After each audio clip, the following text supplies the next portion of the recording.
qui est l'opération historique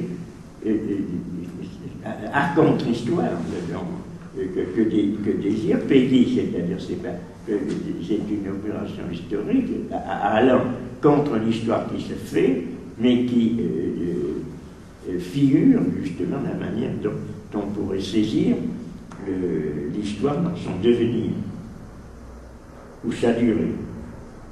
Tout est, dit-elle, et inscription et remémoration.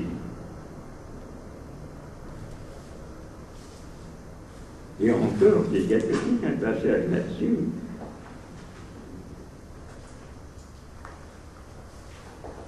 Le vieillissement est une opération de mémoire, mais c'est ça, la profondeur de l'homme. Vieillir, et encore, puisque tu peux vieillir, là encore, vieillir, en somme, c'est toujours ceci.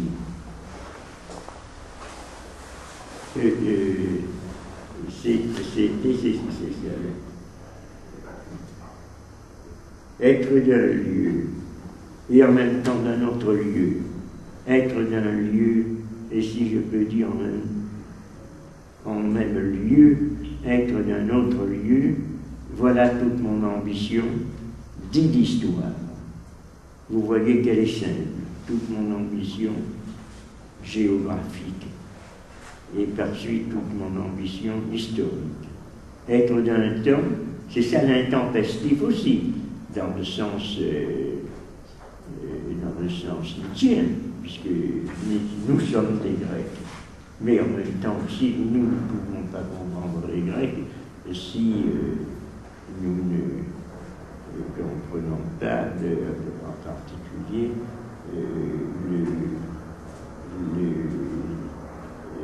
l'intérêt qu'ils attribuaient à la beauté masculine.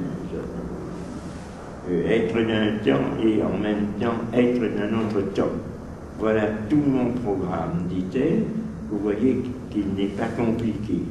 En somme, c'est toujours ceci, ne pas vieillir, ne pas accepter le vieillissement. Le vieillissement est tout, le vieillissement est dans tout. Vieillir, c'est précisément devenir d'un autre temps, d'une autre génération. Mais il faut encore bien s'entendre sur le vieillissement, dit-elle. On croit savoir ce que c'est et on ne le sait pas du tout.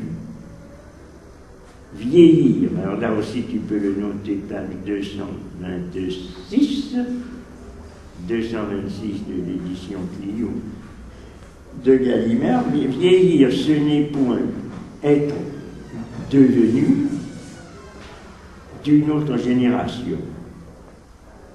Ce n'est point être passé dans la territoriale et dans la réserve de la territoriale. C'est des termes militaires qui correspondent à Péguy d'ailleurs, parce que lui-même a toujours avait fait une instruction militaire à l'école supérieure. Il avait été sous-officier, je ne sais pas quel grade, et il était passé dans ce qu'on appelle la réserve et la territoriale. C'est sous cette forme d'ailleurs qu'il s'est fait tuer en 14.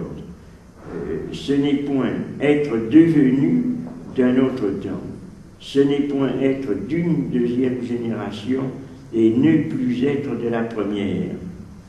Ce n'est point être d'un deuxième temps et ne plus être du premier. Là c'est assez clair parce qu'on voit justement ce qu'il veut dire et ce qu'il reproche à l'histoire, qui fait succéder et fait que ce qui a passé antérieurement n'est plus. Ce qui est également d'ailleurs dans l'histoire écrite actuellement dans le journalisme, par exemple.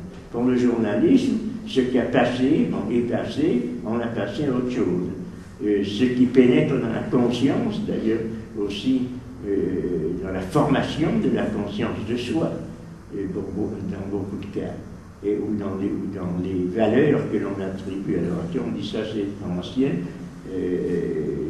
c'est ce n'est plus d'aujourd'hui, donc ça n'a plus d'intérêt. Et on pourrait confondre, on pourrait dire, mais c'est au contraire quelque chose qui est intéressant, par exemple, et qui fait que l'on accepte la mode, la modification. Donc, tout cela est peut-être objet de la discussion, c'est absolument certain. On peut à la fois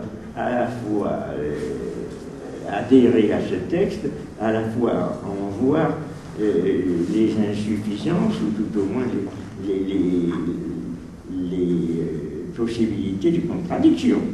Mais je voulais répondre à la question qu'est-ce que vieillir? Eh bien, il y répond là d'une façon précise. Ce n'est plus.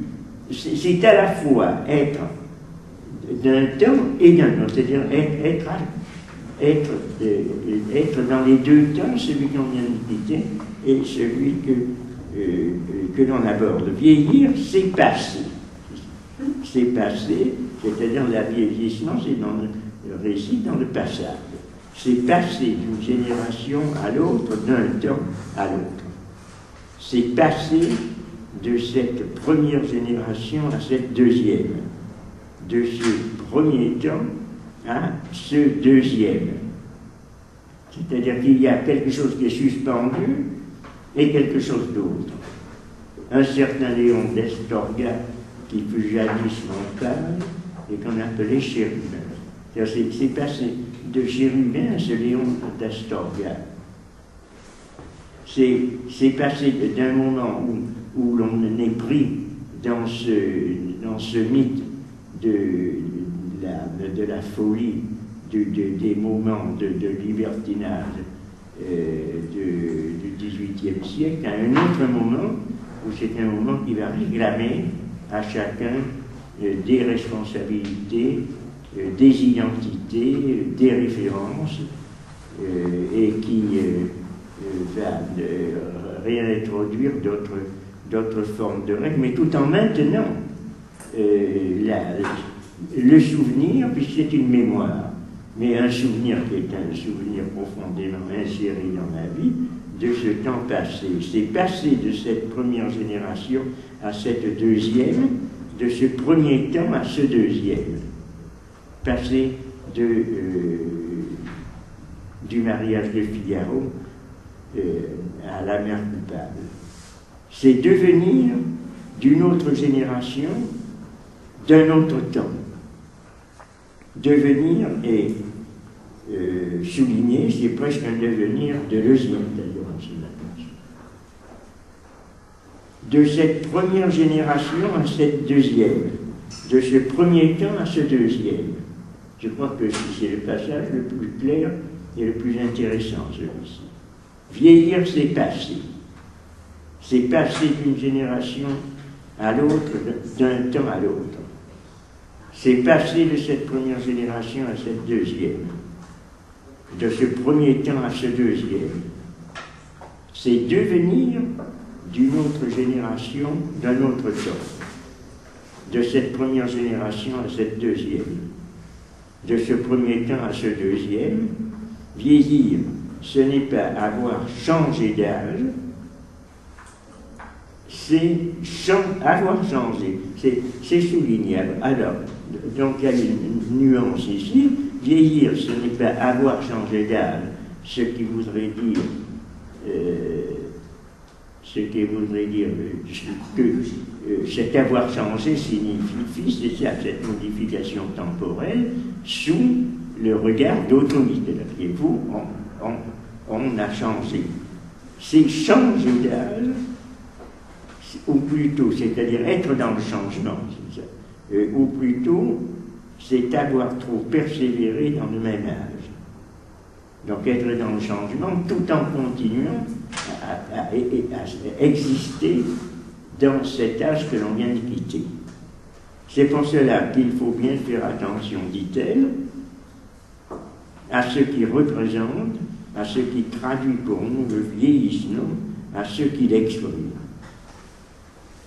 Et c'est là qu'il enchaîne sur des biographes qui n'expriment pas du tout ce devenir que Victor Hugo voulait montrer dans cette perpétuation de la race de la race nobiliaire et de la race des chevaliers du Moyen-Âge, alors qu'il ne montre qu'un entassement de généalogie, de génération des uns sur les autres. Je ne peux pas vous le résumer, j'ai bien lu des biographes, mais je n'en rappelle plus tout ce que ça raconte. Peut-être que... Excuse-moi là. Les biographes, vous l'avez lu peut-être, non? Rien vu de ce que mais je vous conseille de lire le mariage de Figaro, qui est une pièce extrêmement intéressante. On ne la voit plus beaucoup jouer. Je l'avais vu jouer, j'avais même vu jouer. Il y a un passage dans Vieillir. Non, je reprends un passage que tu as. Il y a un passage que tu as cité, comme quoi vieillir, c'est avoir trop persisté dans le même âge. Il y a l'idée de trop ici. Je ne sais pas si l'idée de trop, avoir trop duré dans le même âge, avoir trop persisté. C'est ce que tu as dit tout à l'heure, vieillir. Je n'ai pas entendu. Vieillir, tu as dit que c'est avoir trop persisté dans le même âge. Trop. Trop persisté dans le même âge. Non, tu as lu un passage où... Quand vous avez lu tout à l'heure, vieillir, c'est persister. Avoir trop persisté. Avoir trop persisté dans le même âge. Quand j'ai lu... Oui, tout de suite là. Tout de suite. Je vais te lire. Vieillir, c'est passer. C'est une génération. Vieillir, ce n'est pas avoir changé d'âge. Avoir changé et séparé, c'est souligné en italique. Alors vieillir, ce n'est pas avoir changé d'âge. C'est-à-dire que vieillir, moi j'en suis un exemple, j'ai vieilli, j'ai changé d'âge, incontestablement. Mais si je vieillis, c'est changer d'âge au point d'avoir trop. Plutôt, c'est avoir trop persévéré dans le même âge. Oui, c'est avoir trop persévéré dans le même âge. C'est considéré que j'ai, mettons, vieillir, j'ai vécu par rapport au moment où j'avais 70 ans, je me dis, là, j'ai 70 ans et non, j'en ai 89. Mais je me considère un petit peu comme n'en ayant que comme une jeune personne de 70. Donc, je dis, j'ai persévéré. C'est comme ça que je vieillis, en persévérant dans le même âge, tout en ayant un autre.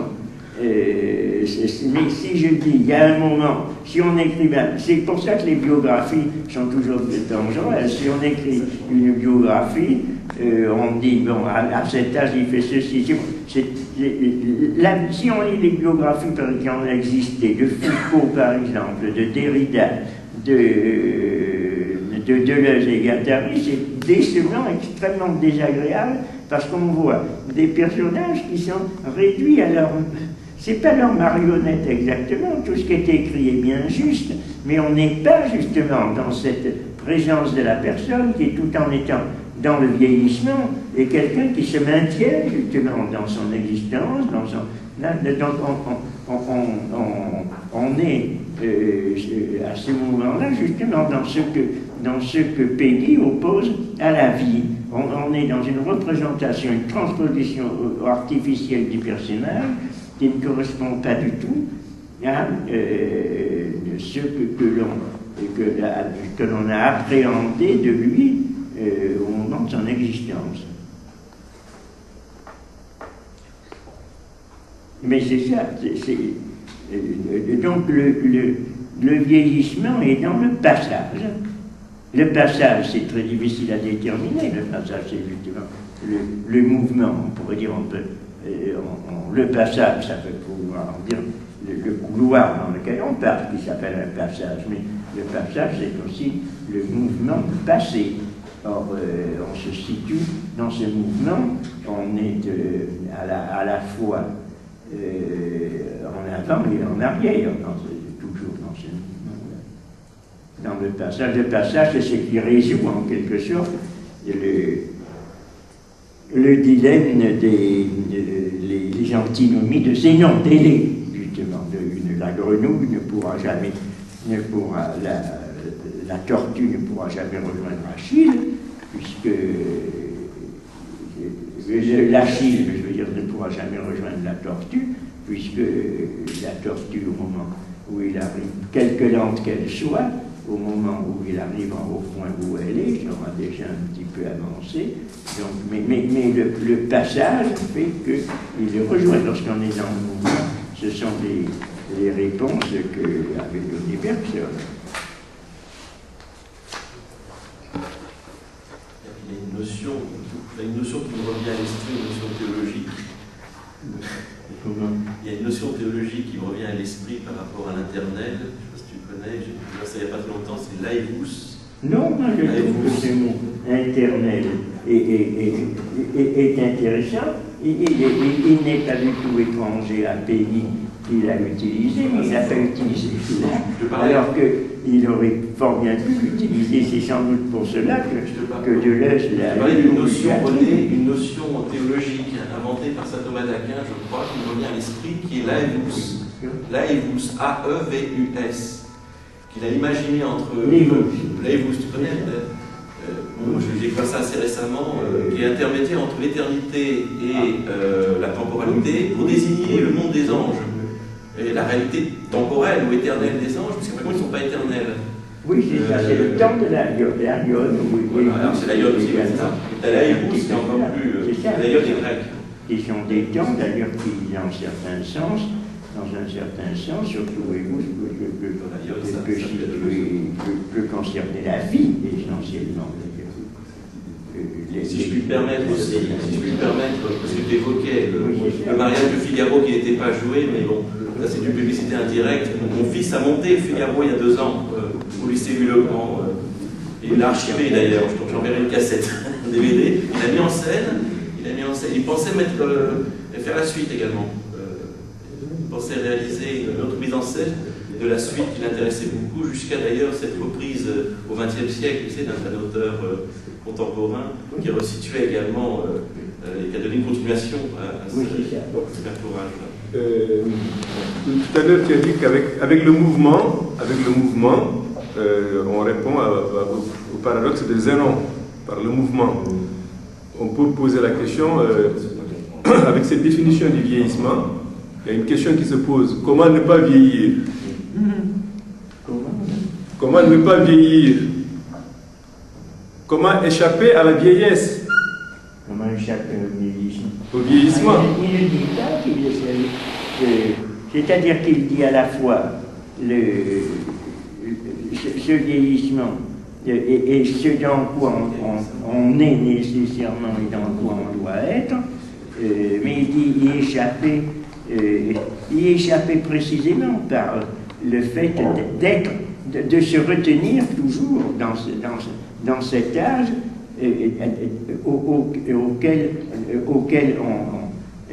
que l'on a abandonné, mais dans lequel on est toujours, dans lequel, si l'on peut dire, on a toujours un pied dans ce passage. C'est-à-dire on ne peut pas remonter dans le passage, mais on peut retenir, et peut-être retenir ces éléments, donnent ces éléments de ritournelle, par exemple, ou comme l'œuvre d'art, par exemple, est une façon également de retenir.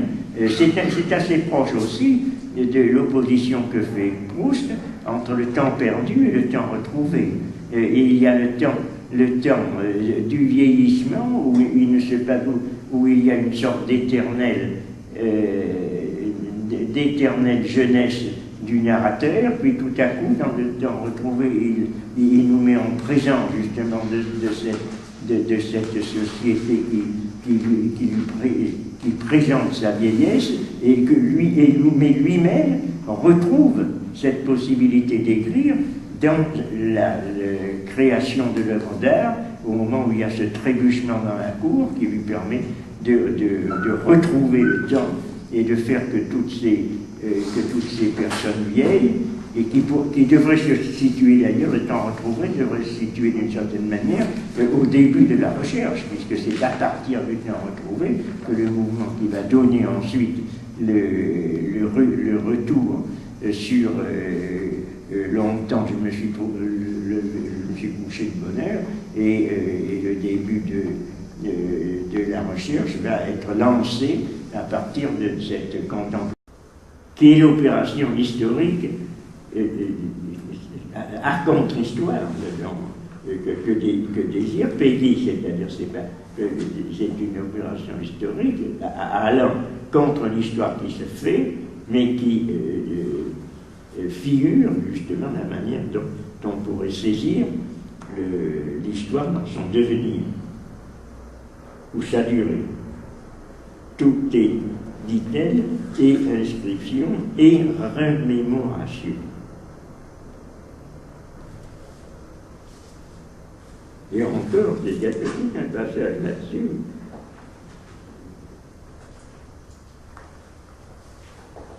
Le vieillissement est une opération de mémoire, mais c'est ça, la profondeur de l'homme. Vieillir, et encore, puisque tu peux vieillir, là encore, vieillir, en somme, c'est toujours ceci.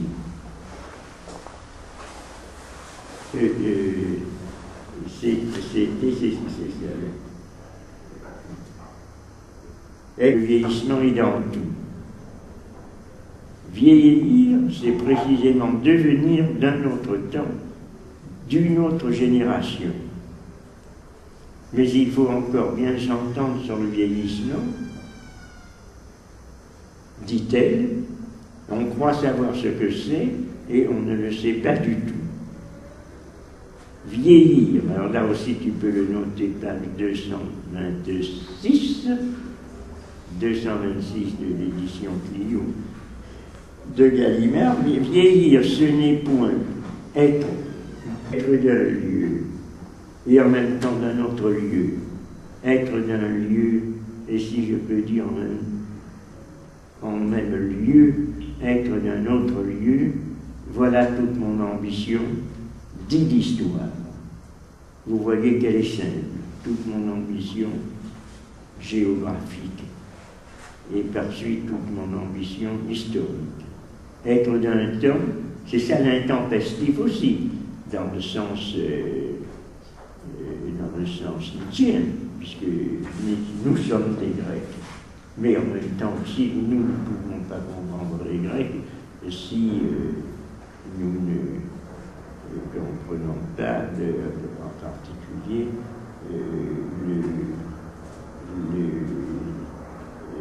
l'intérêt qu'ils attribuaient à la beauté masculine. Être d'un temps et en même temps être d'un autre temps. Voilà tout mon programme, dit-elle. Vous voyez qu'il n'est pas compliqué. En somme, c'est toujours ceci, ne pas vieillir, ne pas accepter le vieillissement. Le vieillissement est tout,